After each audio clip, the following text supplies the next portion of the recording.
En el apartado 10 se nos pide encontrar la derivada de la función f en el punto 2, sabiendo que f y g son derivables. Para eso vamos a utilizar la regla del producto para poder derivar esta expresión, que es un producto de dos funciones.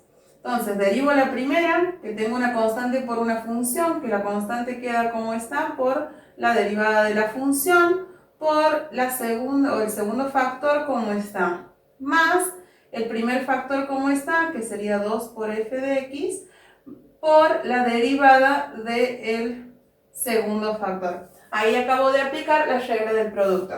Ahora nos dan también de datos que f de 2 es 3, que f' de 2 es menos 3 y que g' de 2 es 5. Entonces, para calcular la derivada en 2, lo que voy a hacer es reemplazar en el lugar de x 2 por g de 2 más 2 por f de 2 por g' de 2.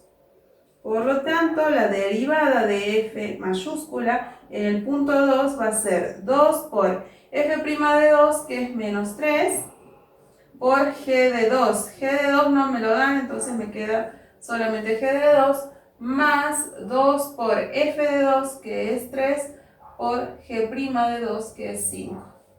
Es decir, f' en 2 es 2 por 3, que es 6, sería menos 6 por g de 2, más 2 por 3, 6, por 5, 30. De esa manera quedaría esta derivada.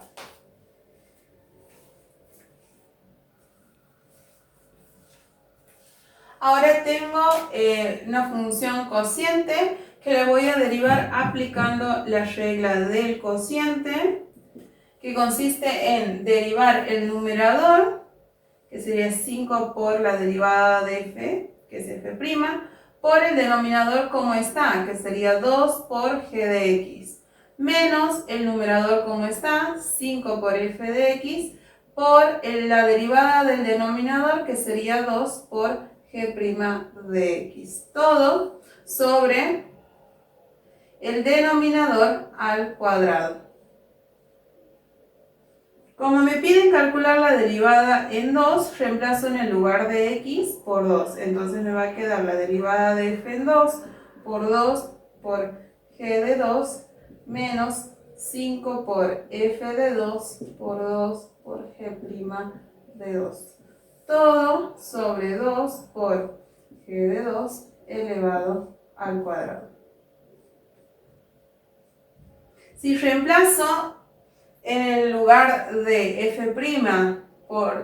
en 2 por menos 3, en el lugar de f de 2 por 3 y en el lugar de g' de 2 por 5 me va a quedar 5 por la derivada de f en 2 es menos 3 por 2 por g de 2, que no me lo dan de dato, 5 por f de 2, que es 3, por 2 por la derivada de g en 2, que es 5. Todo sobre 2 por g de 2, que no me lo dan, todo elevado al cuadrado. Por lo que me quedaría la derivada de 2, 5 por 3, 15, y por 2, 30, sería menos 30 por g de 2. 5 por 3, 15. Por 2, 30, y 30 por 5 serían 150 menos 150 sobre el cuadrado afecta tanto a 2 como a g, entonces tendría 4 por g de x al cuadrado.